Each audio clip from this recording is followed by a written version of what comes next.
Hello and welcome. And today we'll be discussing estate planning and wealth transfer from that point of view. And I'm Luke Harris, and joining me today is Mirko Kagura. And before we proceed any further, I've been told that we need to provide a general advice warning. All matters as discussed are general in nature and may not be appropriate for your circumstances.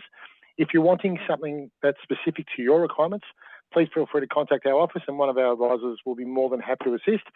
Now that I've got that out of the way, Mirko, how are you, my friend? Are you doing well? I just thought, how morbid. We're talking about estate planning.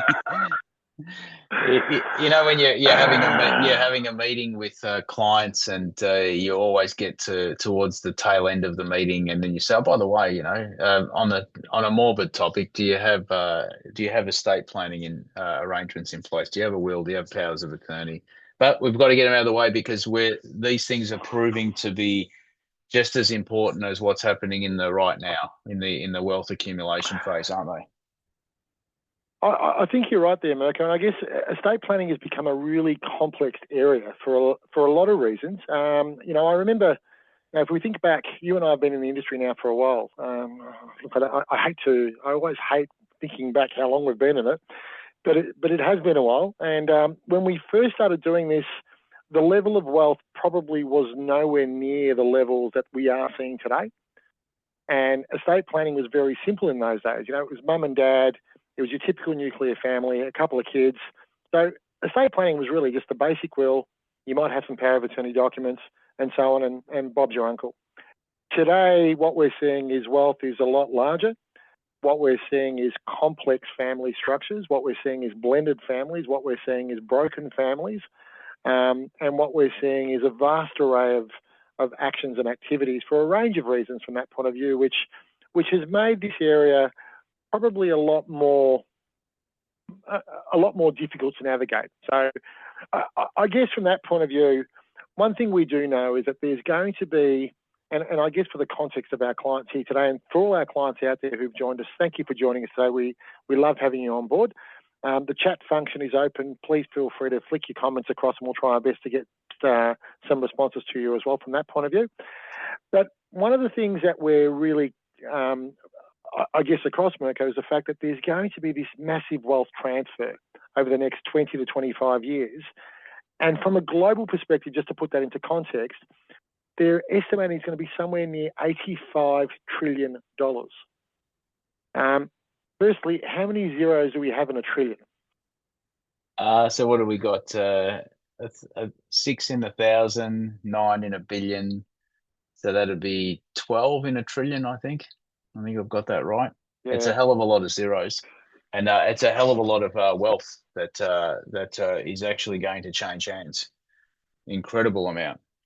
And I yeah, think it goes it back is. to your point there as well about how much wealth has actually been accumulated, and the sort of numbers that are sort of coming through at an individual family level. And I think when you think about it in the context of Australia, housing prices themselves have had a hell of a lot to do with this. So had you done nothing but owned a decent property in a decent suburb, chances are that your estate is going to have seven figures involved in it these days.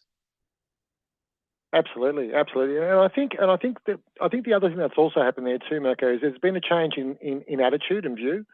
Whereas previously estate planning was seen as a means of distribution, today, and I guess because the wealth numbers are so much larger, there's this concept of needing stewardship in terms of some just trying to help people navigate their way through, and how do we assist future generations rather than just a basic transfer, I guess, from that point of view.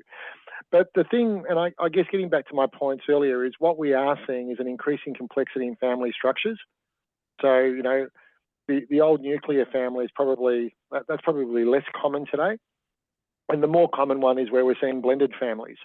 So, one marriage, second marriage, third marriage, in some cases four, five, and six. From that point of view, what we're also seeing, Because one, two, and three went so well for you, you thought you'd go four, five, and six. You reckon? I love that. It's we can look, laugh all you it want, can, but it's actually not uncommon. no, it's definitely not uncommon. It's definitely not uncommon. And I guess the other thing that's also happened too, Mirko, in this time is we as human beings are living longer. So we've got those sorts of issues. There's also changing tax laws. There's also aged care now into the mix. There's rising asset values all around from that point of view. So there's a lot of pressure there. I guess when you think about the world, if you think about estate planning, if you think about what we do on a day-to-day basis, I remember 20 years ago, estate planning was like a real afterthought. You know, do you have a will? Do you have powers of attorney? Tick, tick, move on. No, you don't. Here's the card for a solicitor. Go ahead, for example. Today, I know in the world that, you know, I work in, and with a lot of clients that I work in, and I know like yourself, you do, and all the other advisors here at Innate, estate planning has become a behemoth in its own right, where in many cases we're spending, you know, hours upon hours coming up with the right structure and thought processes and so on. Have you noticed a similar type scenario? Yeah, definitely. There's so much complexity out there, and I think that you know, we talk about reducing complexity in the worlds of our clients, but I think one of the, you know, serious discussions that we're having with people now is that what about dealing with the complexity that you could potentially leave behind from an estate perspective, and I know that, you know, you've seen it time and time again where people have said, "Oh, it's not my problem. You know, I'll be long gone and pushing up daisies at that point in time. So I'm not too fussed." But you know, when you do have a think about it, and particularly, you know, having been doing this for the best part of 30 years, you know, collectively 60 odd years on screen, there's not much we haven't sort of seen, and nothing ceases to surprise us in this space. So I think that you're actually doing it. It's a bit like, I remember listening to a guy talking about life insurance one time, and he was quite forthcoming, and it always sat with me, and he was prepared to get up in front of a crowd of people and say, if any of you in this room have got young kids and a young family, and you've got mortgages and that, and you don't have life insurance and TPD and income protection, all that stuff, uh, you don't deserve to be parents. And I went, whoa, that's a massive statement. But I get where he was going with that, and I think that you really need to be in a position where you can say, I've actually thought about what happens beyond myself, and I feel like my affairs are in order. You need to do justice to the assets that you've built, and we work so incredibly hard during our lifetimes to build our asset pool and do all those things. Yet we're prepared to use a throwaway line as to go, "Have you got a will? You know, have you got a power of attorney?" Mm. Without giving it too much thought. So we're finding ourselves, you know, having these discussions more and more often, and getting far deeper into these discussions. And you know, and when you actually do this process justice, you actually discover a hell of a lot about people's family dynamics, about, you know, those, you know, it's a warts and all discussion. You know, you know, there might be, Yeah. you know, children with specific things going on in their lives, businesses going bust, marriages not going too well, you know, addiction, unfortunately, you know, gambling issues. There's a whole raft of things that can go pear shaped. So from our perspective, I feel that we're not doing our jobs if we don't do an in-depth dive into this. And remember, we're not even lawyers. We're not even estate planning lawyers Yeah. yet. We're having to have these discussions, which, you know, in readiness for a lot of clients, gives them a good grounding to have a discussion with a lawyer to you know, get these documents done, or to have us in the room as well, you know, when we have the discussion with the lawyer. Yeah, no, and thanks for putting that into context. I guess from that point of view, and just thinking about today's presentation, what we probably should do for the benefit of our listeners here today is probably give an explanation of what actually makes a good estate plan, or what are the key ingredients of an estate plan. And then once we've gone through that, maybe put some context around that on some of the things that we've seen and some of the complexities that we're seeing now from that point of view. Like, one of the things that estate planning has probably highlighted to me over the last 20 years is that bad things happen to good people. So no matter how good you are as a family, no matter how good you are in society or in the community and so on, things will go wrong. Not always, but it can happen. And the reality is, structuring your estate, structuring your affairs in a manner is important for two things. One, it means you don't leave a mess behind for somebody else to clean up. So that's the first issue. But the second issue, I guess, probably more importantly, is it allows you to set in motion the benefits for the next generation, if that's what you choose. Now, the next generation could be your family. The next generation could be a friend. The next generation could be a charity. So there's no rhyme or reason in terms of where it needs to go, but it just means that you're now having a say or having some input as to what happens next, rather than leaving it to the courts or the state government to decide. So without further ado, I guess from that point of view, we know that the first thing that makes a good estate plan is a valid will. So thinking about what a valid will is, Mick, do you want to take us through what are the key components of what a valid will would include? Yeah, for sure. So the will, it has to be in writing, and you can't just sort of be a verbal okay. It has to have the right witnesses, and there's often some mistakes made when wills are signed, like a beneficiary can't sign as a witness, for example.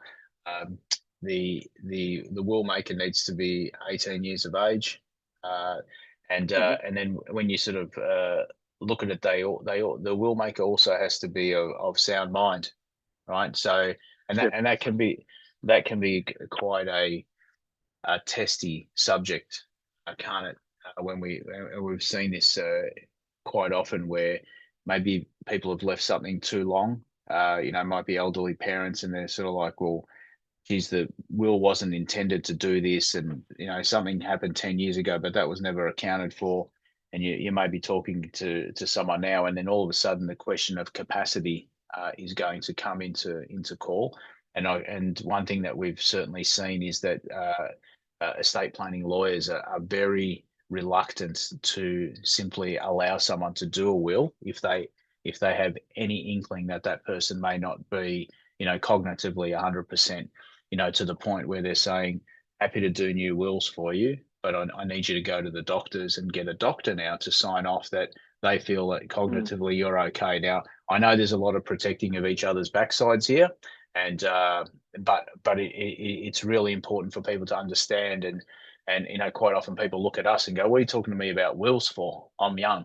I'm not planning to go anywhere anytime soon. It's not the point. That a lot of it's got to do with the capacity to make a will and make decisions at the time as well. Yeah, absolutely. And the other thing that we've also seen is that you talk about this concept of capacity, but it also talks about the concept of acting freely. So one of the things that we're seeing, unfortunately, in society is coercion, where people are being encouraged or forced to renew their instructions, perhaps not in the way they would like to. So, it's tough ground for the lawyers, because the lawyers are meeting that person for the first time. So it's not like they've got any real grounds to sit back and go, well, this is how you were previously and this is how you are today. They're meeting that person for the first time, and what they're having to do is judge, A, do they have capacity? B, are they acting of their free volition? And from that point of view, and are they able to give coherent instructions? And that's the real hard bit for lawyers in that regard. But look, I guess for the benefit of our clients from that point of view, the will, as Mirko said, the will must be in writing. It needs to be signed by the will maker, and it also needs to be witnessed by two independent people. So, your typical will is, it could be a piece of paper where it says, I, the will maker, these are my instructions from that point of view, and then you sign it and the two people witness it from that point of view. And I have heard of a case where it was actually done on the back of a beer coaster, where a person on the back of a beer coaster wrote his final will and testament. His two mates at the pub signed the beer coaster from that point of view. He crossed the road, got hit by a car and didn't make it. That actually stood up in court, which was an interesting one. So that shows you what it can be. I'm not recommending we do it via beer coasters, mind you, from that point of view. But look, for the benefit of context, inside a will, things that you're doing or things that you're saying inside a will is you're appointing executors, and the executor is the person who follows through on your instructions. So that's the person who you've come up with, I want A, B, C to happen from that point of view. And as these things happen, the idea is that the executor will then take over. What we've also got is we've got asset distribution instructions in terms of how we would like the gifts to be provided. So where are we looking at the gifts to go? Do we want them to go to our spouse? Do we want them to go to our children? Do we want them to go to somebody else, as an example? And we're also making a decision as to whether or not we want to make specific bequests. So do we want to provide any gifts specifically to one person, which sits outside of normal instructions? So, for example, you might have particular jewellery, or you might want to make a particular donation to a particular charity from that point of view. These are those sorts of issues. And then for those mum and dads who have children or minors, as an example, that's where it starts to get a little bit interesting, because what you're also then doing is you're appointing the guardians of your children and of minors. I would always suggest to our younger clients that you would ask the people that you're leaving the kids to, because they may not necessarily want your kids from that point of view. So this is something you need to be mindful of. But these are probably the four key factors of a will. Have I missed anything there? No, you pretty much sort of covered all of that off. One of the other things I was going to mention is that, and there's different way to distribute your will. You know, it can be in dollar terms. You know, for specific bequests, it can be in parts. But you also need to think ahead and be careful about that, because $100,000 gift to someone today might be appropriate given your asset pool, but it may be a cracking 20 years before this will actually ends up coming into fruition, and there may not be 100 grand left in the estate to be able to do that. And all of a sudden, because of wording in the will, it jeopardizes other things. So really having to have a long forward thinking idea about this, and this is where, you know, an estate planning specialist is super important to be able to have a chat to. I know a lot of people have in the past sort of said, "Oh, I just grabbed one of those will kits at the post office and did it that way." I would always argue that yes, you can do that, and you know, all power to you. But when you think about what's at stake, the amount of assets that are at stake, if you're going to spend $1,000, $2,000, $3,000 on your estate planning, it's not a lot of money given what's in play here as well. And you certainly want it to be done properly and executed properly. You know, like at the end of the day, heaven forbid that you end up with an estate where the person's wishes are actually not seen out at the end because of administrative errors. And I think that, Absolutely. you know, you need to give this due attention. I think the other thing there too is if you think that your will is potentially cause for challenge, or if you're putting instructions which may cause grief to somebody or may cause somebody to feel aggrieved, going the cheap option is definitely not the way to do these things. You definitely want to be securing your outcome. If what you have is a fairly simplistic world, you know, mum, dad, and a couple of kids from that point of view, and you want to put no controls or no metrics, and essentially it's just a distribution piece, if that's all it is, then a will kit will suffice. It'll do the job, provided it's done properly, i.e. the will maker signs it, and it's independently witnessed by two people. So that's sort of something from that end. What's important to remember for our clients too is that the will itself doesn't include everything you own. So, and just to give you an idea of what it doesn't include superannuation monies. So superannuation monies typically are not an estate asset. And I guess the only time it becomes an estate asset is when you make a binding nomination for the monies to flow through to your estate. Then it becomes an estate asset from that point of view. But typically a superannuation is excluded. Jointly held assets, so husband and wife jointly own a home from that point of view. Automatically the person who passes away, the survivor, the rules of survivorship, the asset just reverts over to the other surviving person from that point of view. And assets that are held inside trusts or companies, for example, they're also excluded. So from a will perspective, the only thing you need to worry about when creating your will or when making your will is that you're talking about assets that are specifically in your name. So take out the superannuation side, pretty much anything that's in your name. So if you've got a bank account which is in your name, cars, vehicles, and the like, or a personal share portfolio, whatever it might be, if that's in your own name, then your will is dealing with that, for example. Now, one of the things with wills, typically, Mirko, we've spoken what a simple will does. There's also this concept called a testamentary trust. And the testamentary trust allows for an extra layer of protection for a mum and dad who are saying, well, we've worked really hard all our lives to accrue all these assets from that point of view, and we want them for the benefit of each other. But what we would like to do eventually is for these assets to eventually transfer to our children. And in a normal standard will, that transfer would just occur, that it just transfers straight across to them. A testamentary trust allows us to transfer those assets to our children, but rather than it going to them directly, it's actually held in trust. Why would somebody want to do that? And what's the logic of having a testamentary trust involved? Yeah, look, and just to clarify, with testamentary trusts, and quite often the good estate planning lawyers that we speak to quite often will recommend these things, and it's not something that complicates your world while you're alive, and all of a sudden you're having to do tax returns for this new trust and all that sort of stuff.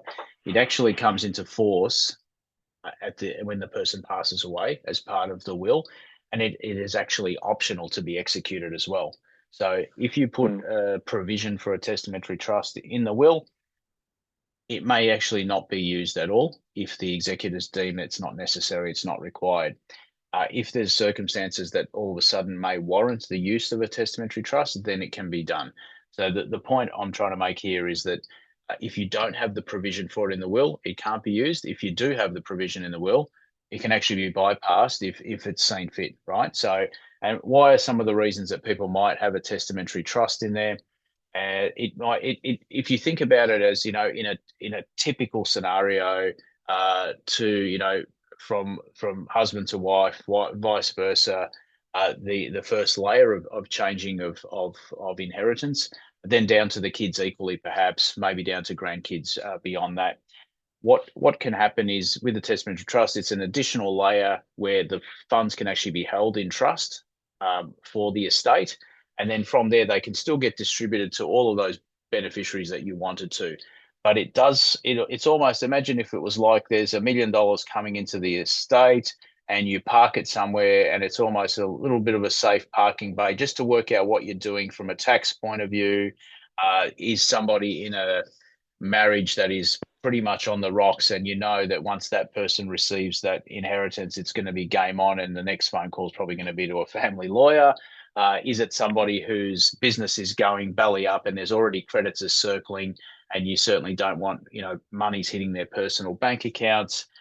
Is it somebody that has young children that can all of a sudden benefit from the tax benefits of coming via a trust rather than directly in there? So there's a whole raft of reasons why you may use a testamentary trust. And one thing that I will reiterate, and the lawyers will always tell you this as well, is that it is not bulletproof. It is not a guaranteed way to sort of save assets from a unscrupulous partner, for example, or from creditors and the like. But it is a layer of protection, and it just makes it a little bit more difficult. Yeah. So if you use the example of, say, you've got one of your kids that are in business that is struggling, they owe a ton of debt, the banks are going after them. The last thing that kid needs is for $500,000 to hit their account from mum and dad's estate.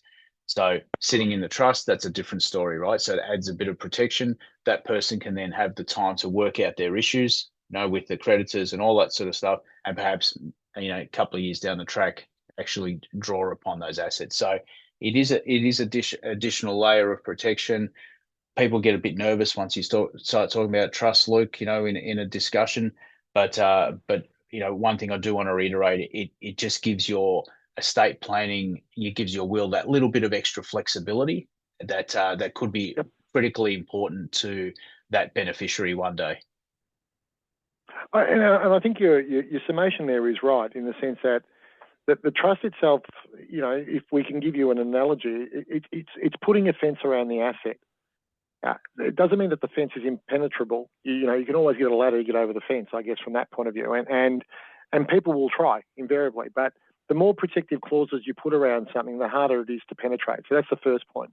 The second point is the trust itself only becomes activated post passing.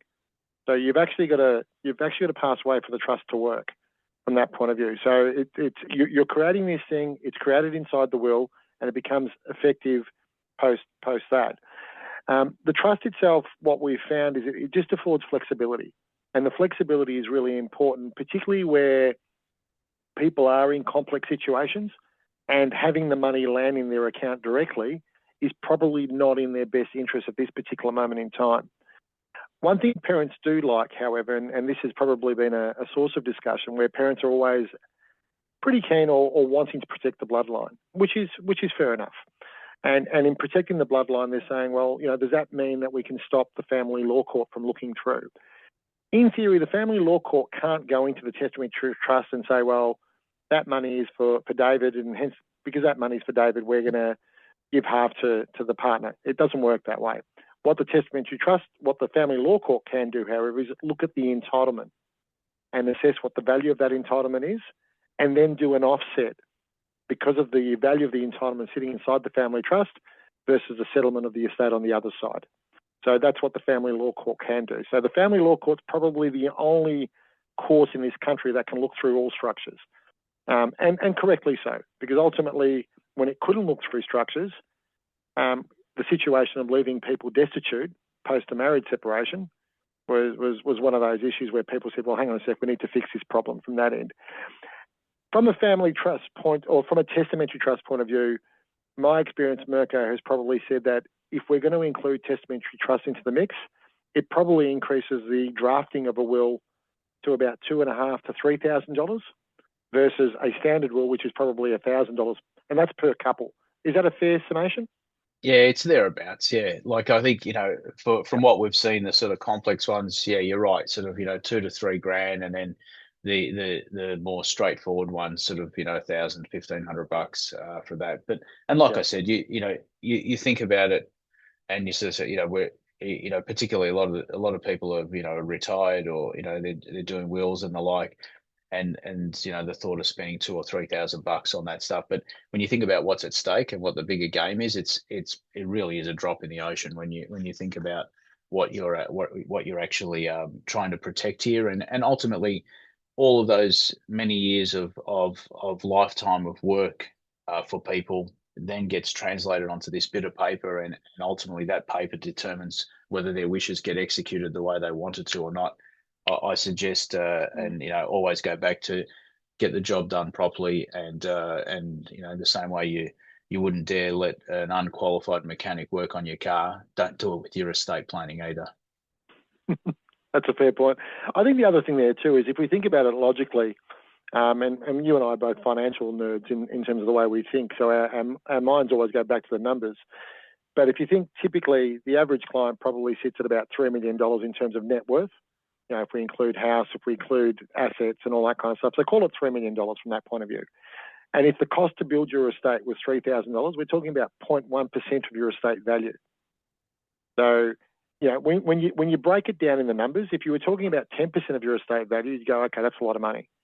If you were talking about 1 full percent, you might go, well, okay, that feels like a lot of money. But when we're talking 0.1, that kind of puts into perspective. It's not a huge expense given the certainty that it can provide. Now, moving on from the will, so we know that we can have a will and we can have a testamentary trust in it. This deals when we die. So this is working. We need to die to qualify, and that's not a recommended course of action for anyone who's listening today, or for us on the screen either. So we're not wanting to do that. But we are now living longer, and we have this issue of capacity, and we have all these sorts of things. And this notion of powers of attorney, or this concept of powers of attorney, exists. So a power of attorney, just for the benefit of our clients, so you can better understand that, is where you're giving your right of signature from yourself to somebody else to sign on your behalf. Okay, now that right of signature, you're either giving him that power to make decisions for you in relation to financial decisions, in relation to lifestyle decisions, and in relation to medical decisions. So financial decisions could be as simply as paying bills, buying assets, selling assets for you. Lifestyle decisions could be, we're now needing to move you out of your home and into care because you can no longer look after yourself. And medical decisions could be, you're having a procedure done, the doctors have had a look, and whilst they've seen the issue or whatever they were trying to resolve, they've seen something else, and they want to now repair that, but they can't get your permission because you're obviously under anaesthetic. So from that point of view, they go outside and go to your next of kin or your power of attorney and say, look, can we do this from that point of view, and seek your permission. So they're the kind of arrangements. So when we're appointing a power of attorney, we have two choices. We can do it where we appoint the person immediately, or we can appoint them when there's been a trigger event, i.e. you've lost capacity. So for example, a power of attorney is something that you may appoint somebody to be your attorney on your behalf, but that would only become live when you're no longer capable of making decisions for yourself, hence the trigger event. or you could just give it to them carte blanche. Okay, we've been doing a lot of powers of attorney, and we work with a lot of attorneys in our job, particularly with children looking after their parents, elderly parents, and the like. From that point of view, what's thinking about what I've just described, what are some of the stories that you've seen? Where do you think people need to be careful? And moving forwards, what do you think could be a good structure for people to think about when it comes to attorney documents? Yeah, look, I think that, and I often say this, the power of attorney is as important, if not more important, than the will. If for Yeah. selfish reasons, because if I can't take care of my own affairs and I'm still alive, I need to make sure that the person taking care of my affairs is the right individual to do so. So super important that that you have those in place. And if I could bring it back to a real life example, if Luke, for example, I was talking to you and your better half, and I had you both in the boardroom, I would pick on you immediately and said, well, if Luke was lying in a hospital bed and he can't sign his name, what's going to happen? And generally what happens is that it becomes an absolute disaster, right? It actually becomes a bureaucratic shambles. And the reason being is that if, for example, you've got joint assets and all of a sudden you need to downsize the home because we need to get Luke into care, we need two signatures, right? Without two signatures, we can't do it. And where this ends up when you don't have this document in place, it actually ends up in VCAT. Now, VCAT is a wonderful place because it allows you to, I don't know, build townhouses on a block of land, allows you to, subdivide. But one of the other things they also do is they make decisions about who can be your guardian and who can make decisions on your behalf.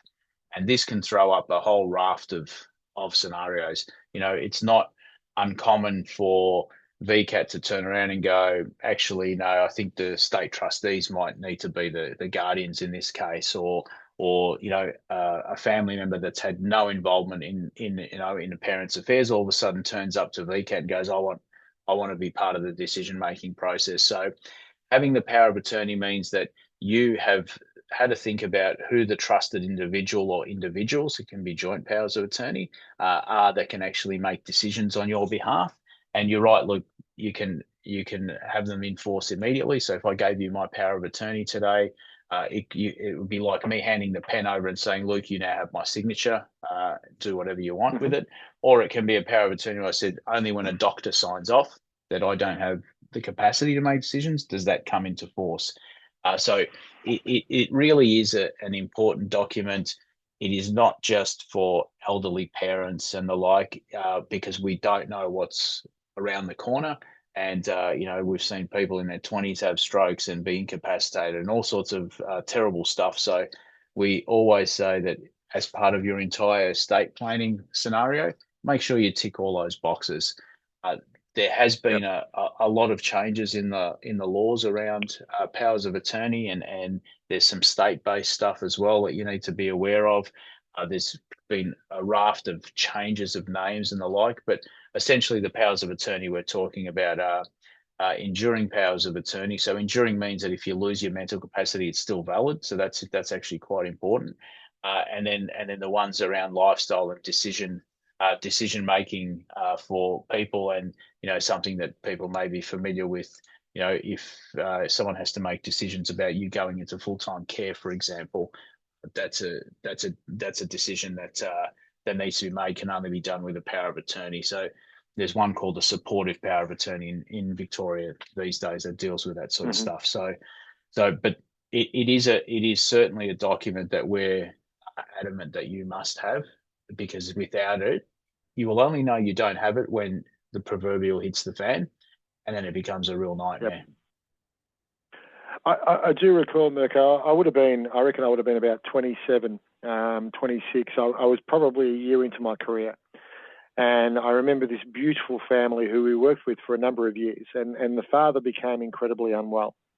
And he was a European man. And European men occasionally can be a little bit stoic and a little bit stubborn with the way they do things. And I believe that he was one of those men who held the purse strings pretty closely. So all the bank accounts, all the assets and everything was in his name from that point of view. And unfortunately, he became incredibly unwell. He was lying on the hospital bed, and the doctors had virtually pronounced him as good as gone, saying that he wouldn't live beyond a week from that point of view. The wife and the two kids, for example, had no access to money, had no ability to go to the bank, take anything out, do anything to support him, and so on. And all they kept on doing to the doctors was saying, you can't turn off the machines from that point of view, because the doctors were saying, we don't have much hope here. This story continued. We did a lot of work behind the scenes. We lodged an application through VCAT. From that point of view, we managed to release some monies, fortunately, albeit smallly, but there was enough to get money through so the family could survive. The father then goes and survives. Defies medical logic from that point of view. The father survives. And I remember our office used to be based in Taylor's Lakes, and we were upstairs. So for all our old clients who first met us in Taylor's Lakes, we used to be upstairs in the medical centre there. And I remember one day I was standing in the reception area and I'm watching this man walk up the stairs, and it was him, this man who was supposed to have died. And invariably we had gone and assisted the family to take out monies from his account, because clearly everything was in his name. I remember him walking to the office and him looking at me and me looking at him. It was like watching a ghost. And then invariably I said, it's great to see you from that point of view. And he burst into tears. And he said, thank you for helping my family. I didn't realise what trouble I had caused. And it's true. The power of one document would have saved that family so much grief. So at a time when they were dealing with the emotional turmoil of all that sort of stuff, they also had this issue of access to capital. And for me, that was a massive lesson as to why you need to have your stuff in place, why you need to make sure that it's up to date and it's current from that point of view. And the power of attorney document is something which, typically, if we think about relationships and if we think about husbands and wives is a unique relationship. And all partners, be it interdependent, be it whatever it might be, that is a unique relationship. You're pretty much Texas Hold'em. It's all in. So you're trusting, you're doing all that sort of stuff. So typically a husband and wife will normally nominate each other as attorneys for each other, and they'll normally make it active straight away. So it's not a capacity issue. They'll normally just say, that's fine. So for example, myself and Mandy, we have powers of attorney for each other where we can just sign on each other's behalf, much to her annoyance, I must admit. But we can do that. When it comes to the second layer, however, the alternate side of things, what we do in that regard is we might then appoint friends, or we might appoint brothers or sisters, or in our case, now that we have adult children, we might appoint our children to do that sort of stuff. That's where it starts to get a little bit interesting. Do you appoint one? Do you appoint two?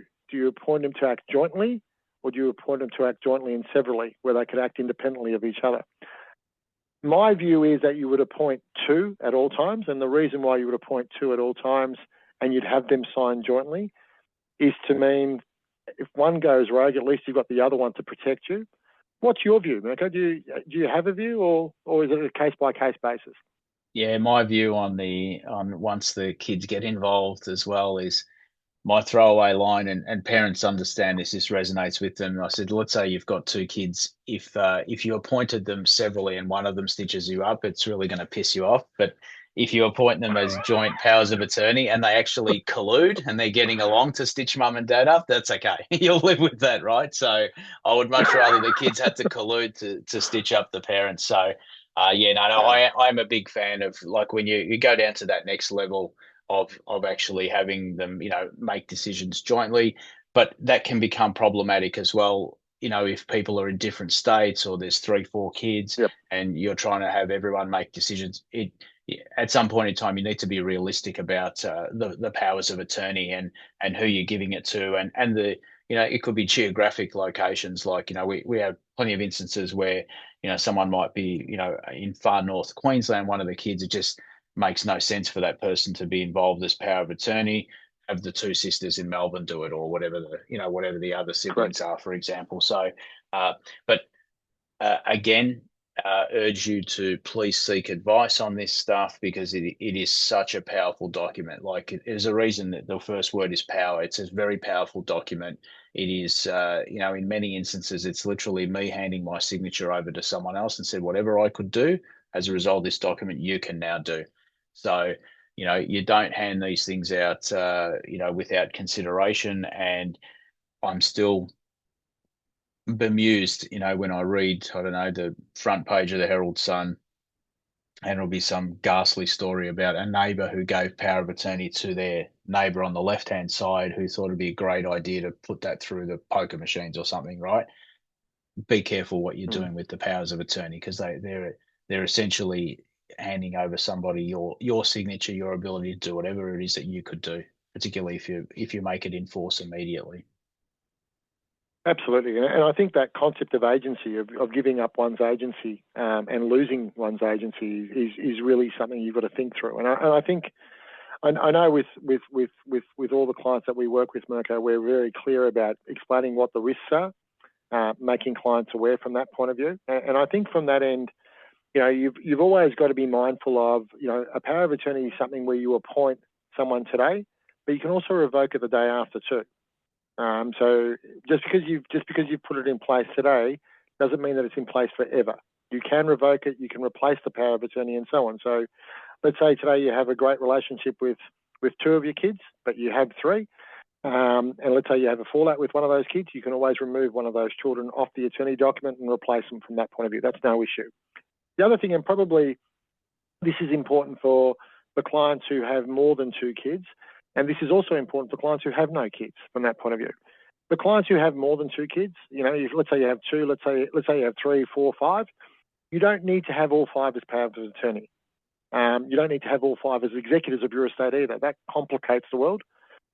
What you typically do is just the 2 most appropriate or the 2 most suitable is more than fine from that point of view. That's the way I would do it, because ultimately, as Mirko's point before was, if you're living in North Queensland and the attorneys are in Victoria, that's not going to help anybody from that point of view. Likewise, if you have no kids and if you don't have any siblings, then the people you are appointing are trusted friends. And you need to be very, very careful about that from that point of view, and very vigilant about who you're appointing as well. I'm always very uncomfortable with giving the power to one person in isolation. I think having 2 work side by side is always a better metric, but sometimes that's not plausible. So it is very much a case-by-case basis, and that's where, going back to your point, Mirko, seeking legal advice, working with an estate planning specialist, of which we've got a number of estate planning specialists that we work with, and we've got them at all various levels. So if your affairs are really, really complex and there's multiple structures and so on, we've got lawyers who can handle that. If your affairs are at the lower end, where they're not overly complex, but you just want to tailor it and do it up nicely so things work in a seamless and efficient manner, we've got lawyers who can assist in that space. So we've got them across the whole categories. But getting back to your original point there, seeking the advice is vitally important. So back to that, we know that getting a final will and testament in place, or a will, getting that organised and doing that properly is important. Deciding whether or not you wish to include a testamentary trust into the mix, and that will really be a case-by-case basis. And then, of course, the ribbon around all this is making sure we've got the powers of attorney, both at the financial, the enduring financials, the lifestyles, and the medical side. So making sure we've got those things in play. Mirko, one thing we've noticed here is the estate piece deals with we've now died, and this is when the estate piece deals with, and the power of attorney deals with we've lost capacity. What happens if we're well, and what happens if we're still alive, thankfully? And what we're saying here is, rather than doing a distribution upon death, we're looking to do a distribution whilst we're alive. So we call this giving while living.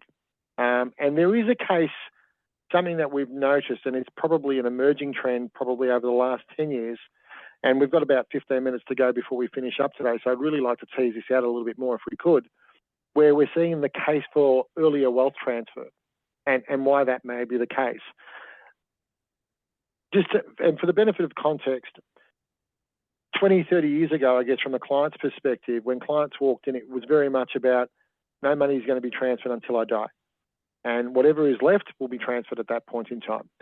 Mums and dads today, or friends, colleagues, families, whatever, from that point of view, are now going, actually, no, I don't want to do it at that particular point in time. I'm actually looking at doing it now from that end. Why do you think that's happened, and what do you think's caused this trend to emerge? Yeah, I think getting back to your original point when we were talking about the amount of wealth that is, going to change hands in the not too distant future. So when you think about, what do we say, the best part, 83, $85 million is $1 trillion is going to change Trillion, yep. hands over the next sort of 20, 25 years. And I think what we're seeing is because of the size of the wealth, it's almost a bit like our approach to investment advice nowadays. Because of the size of some of the wealth that people have, we actually openly say to them, we're not actually managing this for just you. We're actually managing part of this wealth for your children, perhaps for your grandchildren, perhaps beyond that as well. So I think people are taking a similar approach to their estate and sort of saying, I know I'm going to be okay. I've got enough money, I'll be fine. And there's not many curveballs that can come my way, be it, medical issues or aged care or whatever the case that I can't handle with the pool of wealth that I've got. So with that being the case, what can I do now to assist perhaps my children, to assist my grandchildren in advance? And there is an element of enjoyment to that as well. And being able Mm. to, and we've seen the huge joy that brings people, being able to assist their kids at a time in their lives where they probably are hurting the most. Young families, mortgages, school fees, the full catastrophe. We've all seen that, and being able to give them a hand today and see the benefit that has provided them in their lives. On the flip side, there's some grandparents there that are not convinced that their kids are worthy of inheritance right now, and they're like, I actually fear for my grandkids. So they're coming to us and saying, can you put something in place for our grandchildren? Is there investment structures and the like that we can do that so that I know that my grandkids are going to be okay? Because I know my kids are going to be okay, but I think they're too okay right now. So we're seeing a lot of that, and I must admit, over over a 20+ year journey in the advice space, this is becoming far more prevalent than it used to be. And I think the only explanation I can think of is that either people are becoming far more generous and not wanting to rule from the grave, so to speak, or we actually have created a lot more wealth, and the numbers are so much larger than they used to be. As a result, we're sort of thinking ahead and saying, well, I'm going to be okay. That projection that we always do for clients where we say, let's have a look at your capital longevity. Do we see your capital outlasting you? For a lot of clients, that's a no-brainer. They don't need a spreadsheet to tell them that. They already know that. So they're now saying, well, what can I do to sort of bring things forward to people? And it's not necessarily bringing it forward to everybody equally. So again, that adds a bit of complexity to the estate, but it can all be dealt with if handled correctly. Absolutely, absolutely. And I think, look, a couple of points that you raised there, which I just want to tease out a little bit more, is definitely the wealth piece, Mirko. Typically, if we think about 20 years ago, from that point of view, the average house price in Melbourne, call it, was $200,000, $300,000, $400,000. Today, the average house price in Melbourne is $1 million effectively, let alone in Sydney where it's $1.5, $1.6 million from that point of view. So just anyone who's a property owner who's had the privilege or who was lucky enough to buy a property at the right time from that point of view and just held on to it has naturally become wealthy as a result of that outcome, let alone what they've done from a work perspective, let alone what they've done from a share market perspective, let alone what they've done from a superannuation perspective. The other thing there too is back in 1993 when Paul Keating introduced superannuation, all of a sudden we had this enforced monies going into this little bucket, which was designed to pay an income stream for us from that point of view. So that, on top of other savings, on top of other investments and all that kind of stuff from that end, has meant that this wealth pool is a lot larger. I must admit, for me, the greatest joy in doing what we do, and we have a lot of fun, Mirko. We get to speak to clients. We get to understand what makes them tick. We get to understand what their goals are. We get to understand their complexities. And you're right. Sometimes it's a counselling session. Sometimes it's more psychology. Sometimes you need to call a priest in, for God's sakes, because it's that ugly. It doesn't really matter. But the joy that I've seen from parents who have achieved the goals that they wanted to achieve and set themselves up to such an extent where not only can they live the life that they want, but they can now help their kids or a charity or their friends or whoever it is that they want to help and get to see the joy firsthand. I think there's been nothing more rewarding than watching that live. And then also for the beneficiary who receives that as well. So they receive it. It's positioned in a way where they understand the context of that receipt so they can see the benefit of what it does. They might have a reduced mortgage. They might have a house purchase, whatever it might be. But they get an immediate benefit from that point of view. So it's one of those situations where rarely in life does everyone win. And it's one of those ones where you actually see and you go, everyone's winning here. You know, mum and dad get to see the outcome immediately. They get to see the joy of it. We're also seeing, and getting back to your point where grandparents are looking after the grandkids, there's a lot of grandparents now making contributions to school fees, particularly private school, you know, where the school fees, you know, in some cases are, you know, $20,000, $30,000, $40,000 a year, like astronomical numbers from that point of view. Now, you know, $20,000, $30,000, $40,000 a year in after-tax dollars, you know, that's effectively $80,000 a year, you know, 40, 60, $80,000. Bloody expensive stuff. So when grandparents can come in and help and assist in that regard, you know, little Johnny and little Mary get the immediate benefit. So we're seeing a lot of that. I guess whilst we've painted a wonderful picture of why it can work, what are the risks? What are the issues that parents need to be aware of? Because the problem is once you've handed it over, you've handed it over. You can't ask for it back. Yeah, and look, this is something that we work through with clients quite a bit, and the reason we do that is that we have to be very careful that there's no strings attached, right? When there's strings attached, it usually becomes problematic. Yeah, here's the funds, but and that becomes a bit of an issue.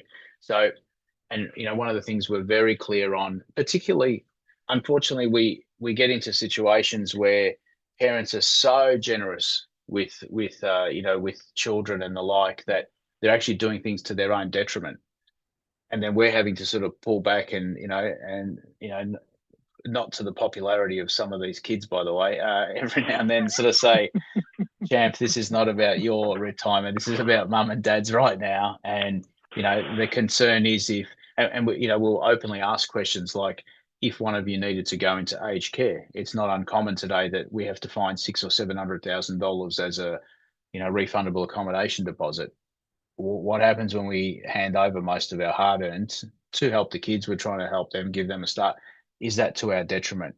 Because one thing we do know, Luke, is that once the money is handed over, it ain't coming back, right? You know, it's like, you know, you know, you go through assets, liabilities for a client, and you get to a point, and they go, "Oh yeah, by the way, we lent little Johnny $30,000 4 years ago, and you know he's going to pay us back." And we sort of look at them, say nothing, and they go, "Actually, no, we're never going to see that money.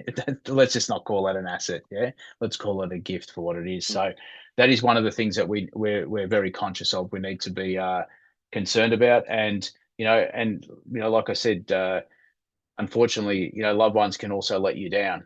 You know, you can try and do all the right things, but you know, you don't want it to be thrown back in your face. So I think open and frank discussions around this stuff are really important. And you know, the occasional family meeting used to be a rarity in our office.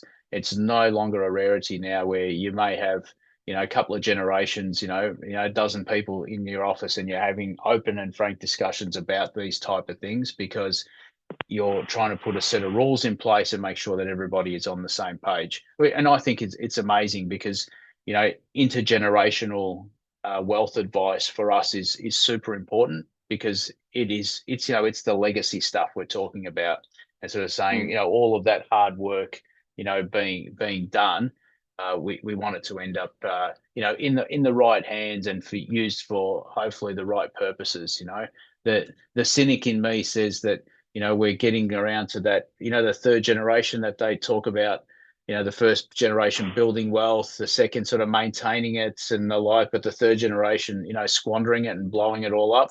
You know, I'd hate to think that that's the case, but there's going to be instances of that as well. And I think estate planning can have a lot to do with dealing with that as well. Look, and I think your point around family meetings, that is something that we're doing a lot more of, and it's something that we've been doing for a number of years, and probably is probably one of the reasons which sets us apart from a lot of advisory firms out there as well, Mirko, in the sense that we're having these conversations where you are setting the scenes. And one of the problems with helping your children and gifting monies to friends and whatever from that point of view, it can create a sense of dependency, and it also can create a sense of entitlement. So that's the first issue. The second issue is once the money is given, it's now in that person's estate. So if that person now has a relationship breakdown and all those sorts of things, that money that's gone is gone. It's part of their world now. And so it now becomes part of a settlement dispute from that end. What are some of the things, I guess, from that point of view that, and I know some of the things that we've been doing, but for the benefit of our clients, what are some of the things that you can do not to be a pain in the backside, but to protect yourself, I guess, and to protect the person that you're trying to help? Yeah, look, a very valid question, and something that we bang on about. So even if a client is not, doing something to their own detriment, they're genuinely wanting to assist, we would normally be the unemotional party in the room when we have that discussion, and we would have the discussion about, well, let's assume that things don't go so well. Let's assume that something goes pear-shaped, and we'd hate to think anything ever does in our kids' or grandkids' lives, but it does. So what can we do? So all of a sudden there might be a structure that we can put in place. There might be a loan agreement that we can have in place, and it's not us trying to be, as you point out, the bad guys or the stick in the mud. But what it actually is, it's us being able to protect our clients, who are first and foremost our number one priority, but also to protect those children. So if I use the example of assisting little Johnny, and sort of saying to the parents, let's have this agreement in place. Let's put this little structure in place so that if something goes wrong in little Johnny's life, it protects you guys with your money, but also protects him. And the reason it protects him is that if we get this right and we get the structure correct, we will have an ability to assist him get back on his feet a second time around. But if we don't get this right, there may not be an opportunity for us to do it a second time. And we've had a few uncomfortable discussions, I dare say, Luke, where we've had, parties and externals in the room and all the rest of it. And we said, and we openly say to clients, said, that's okay. Let us be the bad guys. We'll say, if anyone has a problem, say your piece now, because once we put this in place and and we've got this structure in place, there's no going back. And, the rules of engagement are very clear up front, but in the end, it's all about protecting the asset and protecting the individuals involved as well. Yeah, I think that's a wonderful statement there in terms of, and it was good that you said that, and I would encourage our clients to do that. That's what we're here for. Yeah, we're here to help them have those uncomfortable conversations. So mum and dads generally engage us to provide them and help them with their financial world and strategic guidance from that point of view. And part of that guidance is wealth transfer. Part of that guidance is legacy planning.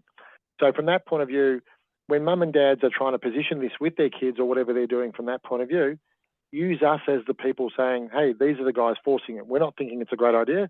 These are the guys, that's what we pay them to do, and they're representing our best interest from that end. And when we come in from that side, kids 99% of the time are actually okay with it. They actually go, well, I expect you to look after mum and dad. I expect you to do the right thing by mum and dad. So that's kind of cool. Notwithstanding, they're also going to get a benefit, yeah? So they're not complaining. They're not sitting back going, this is terrible. But look, just mindful of time too. So I can't believe that the hour's up already, so that's gone really quickly. But look, just for the benefit of our clients there, if we're thinking about wealth transfer, if we're thinking about legacy planning, if we're thinking about estates, this has become an increasingly complicated area. And it's really, really important that you seek guidance and you seek counsel. And seeking guidance and counsel where we can help you is we can help you frame your thought process, and we can give you the suggestions that you need to consider. But then you will need to go and see a lawyer to get your things in place, such as your final will and testament, whether or not you wish to include a testamentary trust, and of course things like powers of attorney. If you are thinking about gifting or giving while living, absolutely, and we fully endorse that and think it's a wonderful structure, provided it's not at your detriment. And that's really important, because the minute you're helping and you're giving away monies, but it's going to complicate your world or compromise your outcome, that's not a good solution. And then in giving monies from that point of view, putting the necessary protective clauses in place So not only do you protect yourselves, but you also protect the people that you're giving the money to. So that's probably a summation of what we tried to discuss in that hour. Do you think we did a good job there, mate? Mate, we could have kept going. You could, all your listeners, you could log off and log back on in 24 hours time. I reckon we could still keep talking about this particular Yeah, subject because it is so prominent in what we do on a day-to-day basis, and it's become super important. And as we said, there's going to be such a huge transfer of wealth down the track into the next generation. Let's make sure we do it justice and actually get it right. absolutely, absolutely. But look, and I think for all our clients out there, look, for all the people on the screen today, thank you for joining us. We love having you on board and in such numbers too, which I'm always amazed at. For the clients who posed some questions, as you saw, what we tried to do was interpose our responses back to you from that way, rather than just read out the question from that end. So for those guys who chipped in, thank you for that. For any client wishing to discuss their estate or wishing to talk about their intentions or their plans or whatever from that point of view and thinking you might need some help, that's what we're here for. Give the office a call. Us boys on the screen can obviously help, but we also have other advisors in the office who can also assist in that space. So please never be afraid to make a call. I often find that even what you might perceive to be a silly question is not a silly question at all. It can lead to so many other things from that point of view. So you never die wondering by not asking, that's for sure. For all of you, thank you for joining us this week. We will be back in a month's time with another topic of interest, but obviously we keep on doing our weekly wraps. So until we see you again, take care, have a wonderful day, and we'll chat soon. Cheers, See you guys. guys. Thanks.